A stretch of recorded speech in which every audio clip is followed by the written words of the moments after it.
Hey y'all, it's Dory with Journey with Dory. I am teaming up once again with the ADULTIN series team, and we are taking a journey to the polls.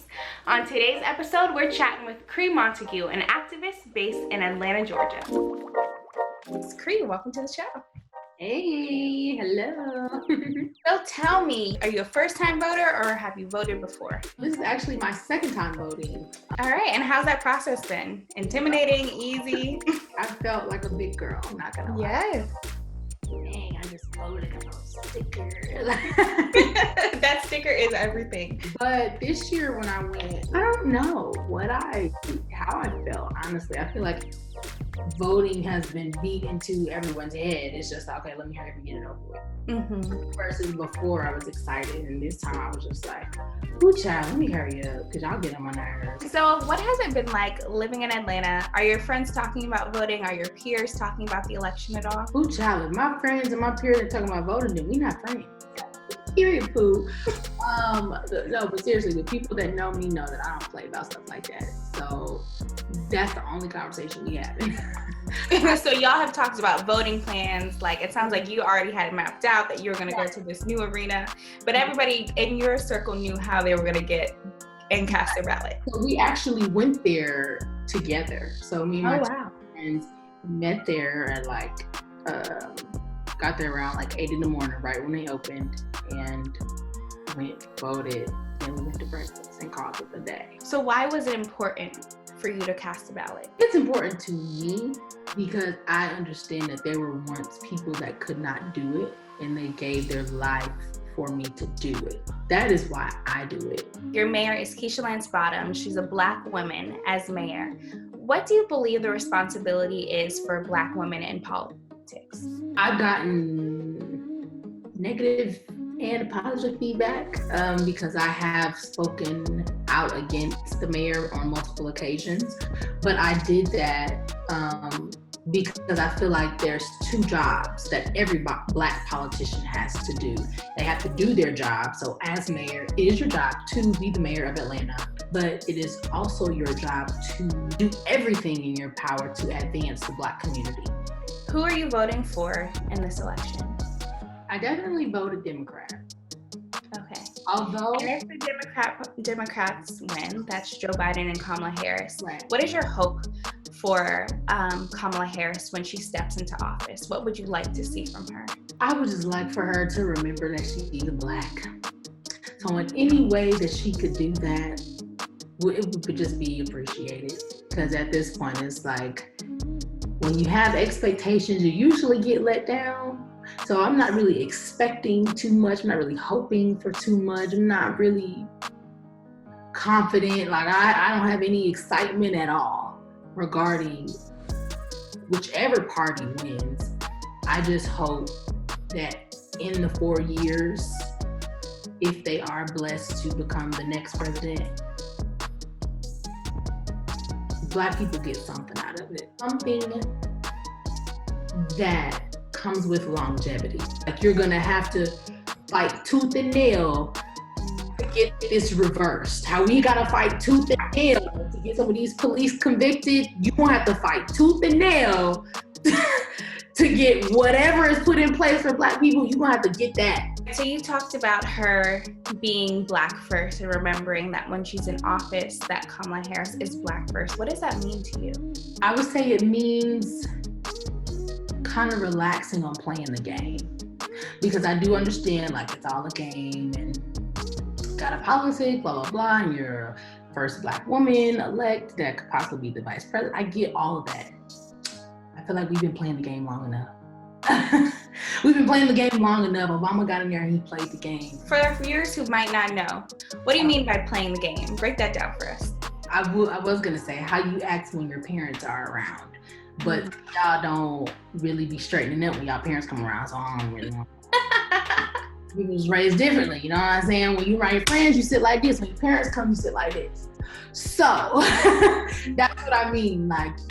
When you are in certain rooms, your tone changes, your word choice changes, your hairstyles change. You aren't necessarily 100% yourself because you understand that to be in this room, you have to fit a certain mold. playing. Do you think there's room to do both? That there's room for duality, to be able to be in the room and play the game and also call a spade a spade? Right. No, you can definitely do that, because I feel like that'll just showcase just how versatile you can be. Playing the game is necessary, but at the same time, we don't just need someone that's strictly playing the game. We already know the connotations that come with a woman, a Black woman. Oh, she's probably gonna be angry or bitter or a bitch or whatever people say about Black women. You're already gonna get that connotation whether you are that or not. So when you have someone like the president we have now that is giving us his ass, balls, butt cheeks, goop, he's giving us everything to kiss. And he is telling us when to get off, where to get off, how to get off, and he don't care. That lets you know that, you know what? You don't always have to play the game. Sometimes you can go in there and be yourself, and you can go in there and you can let them know Black people are dying by the masses. Black people are incarcerated by the masses. And we aren't the masses. How are we killed the most, and we are not the most people in this country? That don't even make sense when you say it out loud. It does not make sense how we are uneducated, unpaid, unhoused, unmedicated, unemployed, everything. Yet we're still the inferior race. So yeah, no, someone needs to go and pop the bubble, because playing inside of the bubble is not going to do nothing to keep you in the bubble. Do you feel like Senator Harris is capable of doing that? One would hope, considering that she did go to Howard. Coming from someone that used to work in the police department, one would hope that she could do that, but it's also just like she may not. You know, it may be too soon. I think someone like Stacey Abrams would have went in there and got it done. Do you believe in this idea that Black women and men have this responsibility and are the saving grace in this nation's politics? Yes, we absolutely 100% are the backbone of this country and of every other country. We're carrying all of this weight, and we rarely get an applause. We rarely get a good job. We rarely get a thank you. We rarely get a I love you. Instead, we gotta bring the idea to the table. We gotta bring the table. Not even bring the table, we gotta build the table, set it up, then bring the ideas to the table. You devour the ideas. Don't give us no credit. Do you expect for us to stay there while we're exhausted and then clean up? What? And then you have the audacity to look at us crazy when we ask to be paid equally, not paid more, paid equally, paid the same amount that you're getting paid. You have the audacity to look at us like we're crazy. That backbone is a burden that is like, fuck, damn. And did that burden influence the way that you chose to vote this year? Did it influence just your conversations around voting, around politics in this nation, around the systems in play and the powers that be? I wouldn't say it really influenced my vote, to be honest, just because I don't feel like either candidate is qualified to fully impact the Black community. Do you have a message to young people who might be voting for the first time this year? I guess that you guys are probably voting in one of the most important elections ever to date. It is a big deal. If you ever thought, if you have people in your life that feel like your vote doesn't matter, or you're not gonna vote because they're gonna cheat, or you're not gonna vote for whatever reason, ignore them, okay? Because they clearly don't understand the validity of voting, which is not their fault, but it's up to you to be the change that you wish to see, whether it's you taking that step of just leading by example, or you just taking that step just because someone lost their life to do so. So if you are a young person and you're voting, it's your first time voting, congratulations on making it this far in life. And if your friends around you ain't voting, y'all don't need to be friends no more.